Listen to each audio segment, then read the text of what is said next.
So today we're going to be doing something a little different than I'm used to doing on my channel. This is normally a photography channel, but so what I found was this game called Wingspan. Now, this is the first time I've actually gotten back into board gaming, and that's what this is, a board game. But what really attracted me to this was the birds that are part of the game, and that is the focus of this game, birds. And it seems fitting since I spend a lot of time out in the field photographing birds. That's what kind of draw me to this. So this is going to be a quick review over the Wingspan game. I've already opened this, and I've organized some of the things that are in here. So this is not an unboxing or anything, but you'll see some of the things that I've done. But anyways, this is kind of a review of the game itself.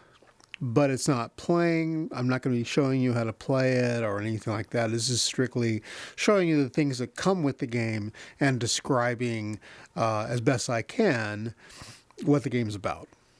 All right, so let's go ahead and let's open it up here.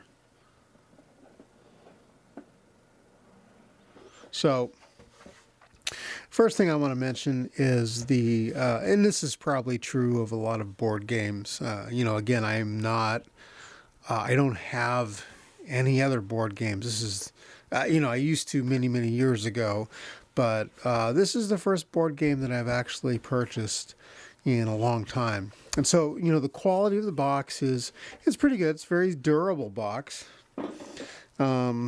And so let's talk about what comes in the box. So first of all, there are, if you have a newer edition, which I doubt you're going to find in early printing, but for a while now, they've included these little cards, and these are for quick start. Quick start. This is not part of the, I guess you could say it's part of the game, but this is something that's used to help players get used to Wingspan. I believe that it starts off with specific cards and kind of holds your hand when it comes to how to play. There are also some cards that are part of that list. You could tell because they have this brown tag on it, and these cards go with this only. They're not used anywhere else. So when you open the box, you will have this is organized by how they recommend to store it. So this kind of goes over more details of what these little cards mean all in here, and these are just the general rules on how to actually play the game. Now it is from 1 to 5 players, and so in order to play the game as a single player, you use something called the automa or autonoma. I don't know how you want to look at it. But these are rules that control kind of like an AI that you can you play along with, right? So these are the rules that it plays by. It does not get a board. You're the only one playing with a board. It does get cards. It does get eggs. This automa. It's really interesting. I've also found it's not the easiest thing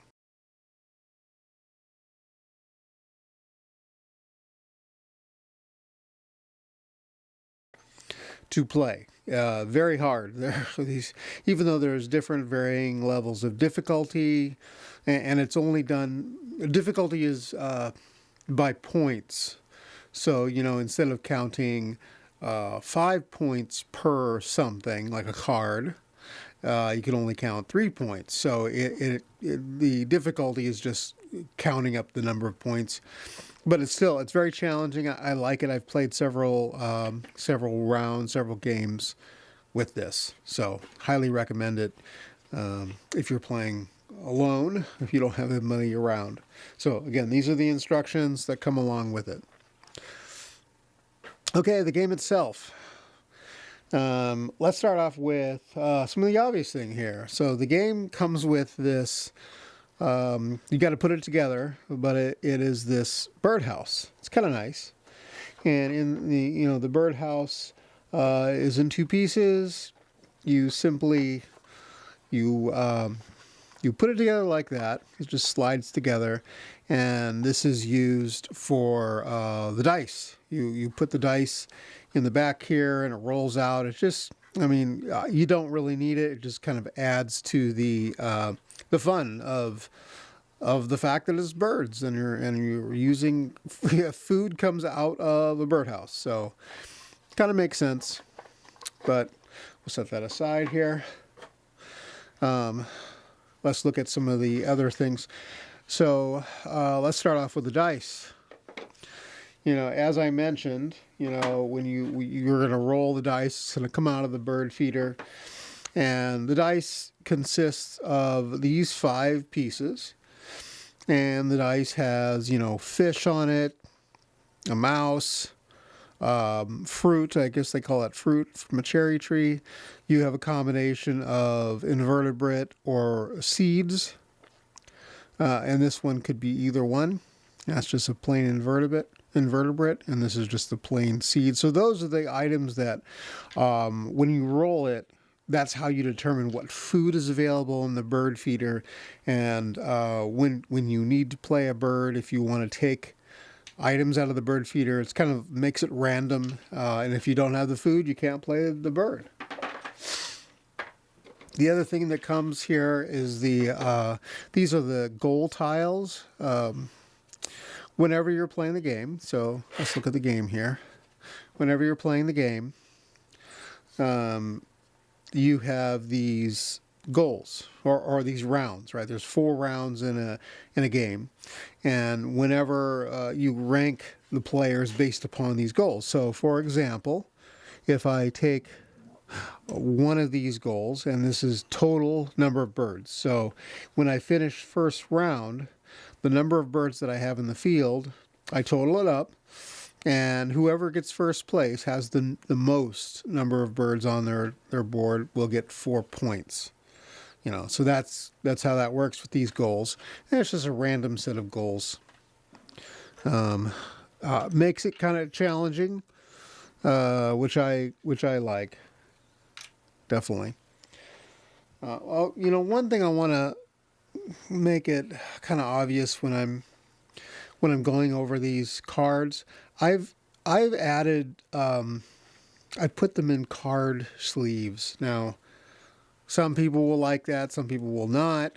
I like the artwork on these cards, and I just don't want them to get ruined. You can buy replacements, so that's not a big deal, but I don't want my set to get ruined. So I put those on. Makes it easier to shuffle as well. Okay, so we have, you've seen all this stuff. This is the player token. So whoever whose ever turn is going on, they're going to use this. Of course, if you're a single player, you're not going to be doing that. You get a set of food tokens and eggs. And I'll show you really quick on how that goes. In a little bit, I'm going to set up the boards.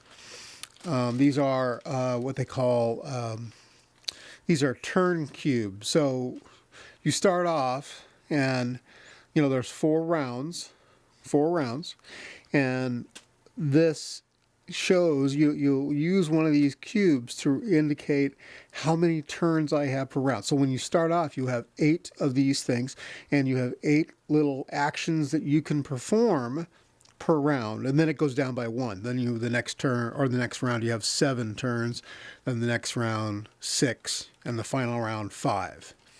And so each successive round gets more difficult because you have fewer moves. So this is basically an action that you can take within a round. Okay, and then there's a score sheet.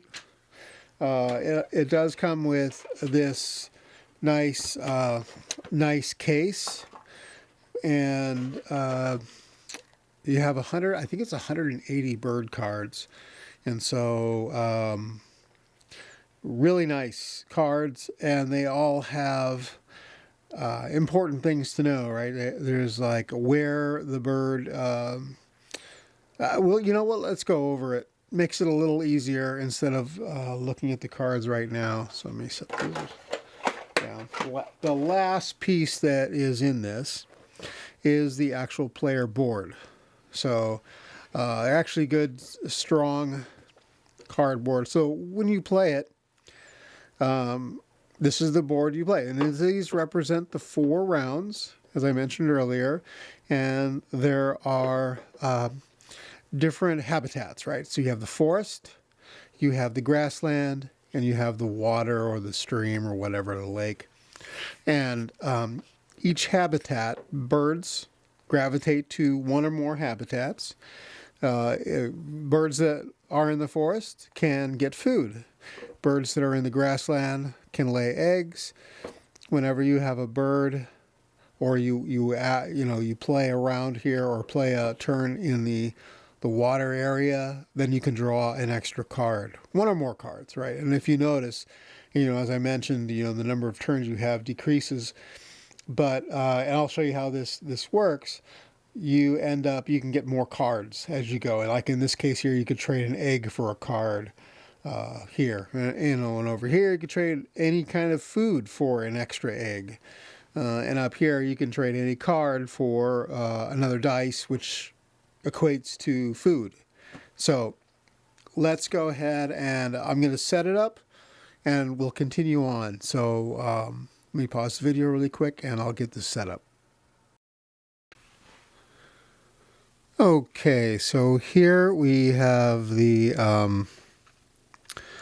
board all set up. But before we start, I want to mention a couple things that I forgot to talk about. So we have, I mentioned that you have round goals. So each of the 4 rounds, there's a goal to try to achieve, right? Well, there's also individual goals that are used by the player for the entire game. So, for example, let me just pick one. It's easy. Food web expert. So, birds that eat only invertebrates. And so what the player's goal is, as they play the game, this is the final goal, right? So at the end of the game, there's a total number of points based upon, per bird, 2 points per bird that eat invertebrates only. Meaning they can't have invertebrates or fish or whatever, right? So it has to be only. So these are just goals that the player will have at the beginning, and they're randomly chosen. I think the same thing occurs for the automaton. I forget, but okay. So let's just look at really quick at the board again. I'm not going to go over all the intricacies of playing it, but I kind of want to start off with the concept, right? So as we mentioned earlier, you have this dice tower. This is terrible because they're all fish. It is amazing. But let's do something that's a little more interesting. Okay. So there we are. Okay, so the player starts with 5 cards. So there are 5 different birds and they're randomly chosen. They also start with 5 of each, total of 5 food tokens, 1 of each type of food, which is invertebrate, fish, seed, mouse, meat, I guess, and fruit, which is the cherries. Now, you can't have them all. So when you first start off the game, you have to decide. You can only keep 5 total. So right now there are 10. So, for example, if I want to keep all 5 cards, I have to get rid of 5 food. If I only want to keep 2 cards, then I have to get rid of 2 food. That way there's still a total of 5. 3 cards, I have to get rid of 3 food, so I have 2 food, 3 cards, 5. Okay, so that's how that starts. The player also gets these player tokens, or player turn tokens, and what they are, They're used to represent a turn. So as a player goes through it, remember there's 4 rounds, but each round has turns. And so when the game starts, you have a total of 8 of these dice. You have 8 turns per round. So how the game progresses is you decide, I want to play a bird. In order to play a bird, you have to realize, okay, this bird can be in the grassland. Let me see if I can get this here. The grassland or the forest. But the bird also requires an invertebrate and a seed. All right. So let's just say we decide to keep this card. We'll get rid of some others, and we have our invertebrate and seed. So we'll get rid of all these pieces of food. Again, we're gonna pretend we're playing, and we're gonna keep 3 cards. Get rid of 2, and these just kind of go into a pile of being used. And here's our 3 cards. So we have a card that we talked about just now. And if we want to play it, we have to decide. Do we want to play it in the forest? We want to play it in the grassland. And a lot of it is just, this is where strategy comes in. And I'm too new of a player to really tell you the best. But we're going to start with just putting it in the forest. So you put a card in the forest. And, you start with your little cube here saying that I'm going to play it in the forest. Then the other players go, and then you move it over here, indicating that I played a bird, because that's the tokens all the way at the top. And here's the bird. Now, if I decide not to play a bird, let's just say, for example, okay, so there goes my 2 tokens of food. I got to get rid of them. So now I don't have any food, right? So in order for me to get food, I have to take my next turn. So now I want to be able to, I need to get to food because I can't do anything. So I put a turn thing there, which allows me to grab a piece of food out of here, just 1 piece. And let me just get an invertebrate. Now, if you notice, it's maybe hard to see here. It says if I have a card, I can also turn it into food. So I have these 2 other birds that I haven't played, and I can say, okay, well, I'm going to get rid of this card, and I'm going to exchange that card for some food. So I'm going to grab a seed, right? So I take these out. I take these out. So they're out of play. And then that way the next player can't use these. And then I get my invertebrate and seed token, little food thing that I have. Okay, so now I've gone through 2 turns. Now, here's what's interesting. Here's what makes this game a lot of fun. When I play a turn in one of the habitats, in other words, I don't play a bird, I simply want to play here. I take this, and after I did my turn here, I can move this thing to the next one. I keep on moving it over as long as if there's a bird here. If there's no bird, it just goes to the end. So there's always, I play it here, it always goes to the end. So I'm here, I'm going to hit a bird. Now, the bird has this power. And the power, I got to read it upside down. It says, when activated, tuck 1 card from your hand behind this bird. If you do, gain 1 seed. Okay, so I put it there. I move my turn there. It's like, okay, so I tuck a card. Here's my last card. I can stick a card under here. Just, they call it putting it behind. And then I move it over here, indicating that I've finished my turn and I got a resource. And then the other player goes. Like if it's the automaton, they go otherwise. The importance of having tucked cards is at the end of the game, you count the number of tucked cards and each one's worth a point. Sometimes birds here are worth a point. Remember, our personal goal was birds that eat only invertebrates.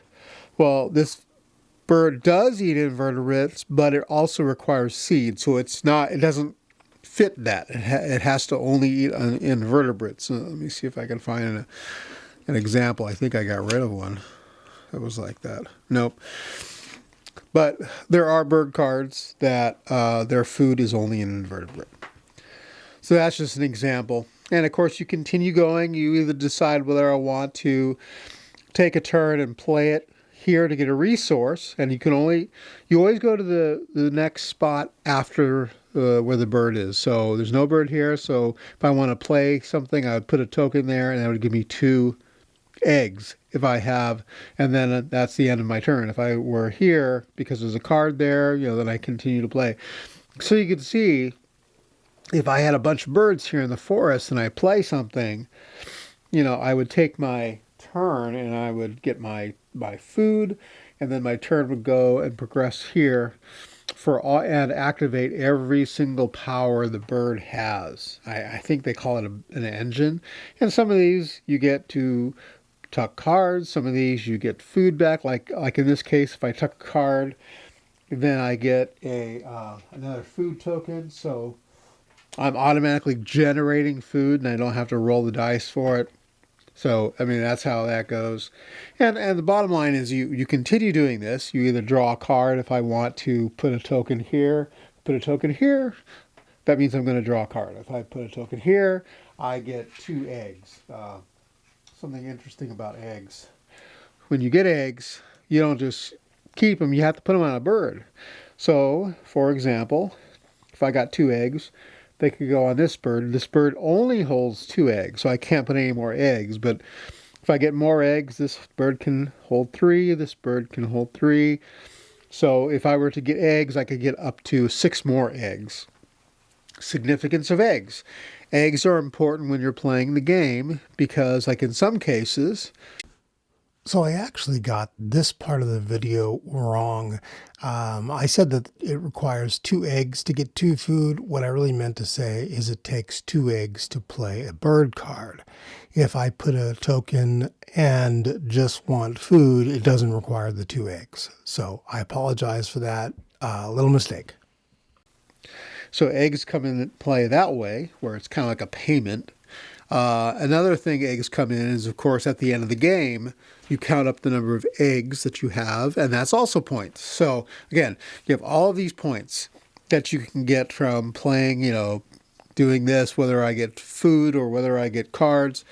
And then the end, the goal here is checked, and I get extra points. So, like if I had the most number of birds in the grassland, which I have 0, I would come in last place. If let's see, 7 points. Again, that's at the end of the game, and all the points are added up, and whoever has the most points win. It's really pretty simple on the surface, right? But very strategic, right? When you play birds, where are you going to put them? Are you going to get a new card? Are you going to play something? So there's a lot of options. It gives you a lot of strategy in this game. And once you just to let you know, when you do a round, you put your little token here indicating which place you came in: 0 place, last, or first, second, third. That's why there's only now 7 tokens. So the next one, you only have 7 rounds. And then I put my little token here. Now I have 6. And now I have 5. And 5 is the very last turn. I don't go where there's 4. I just go where there's 5. So 5 turns.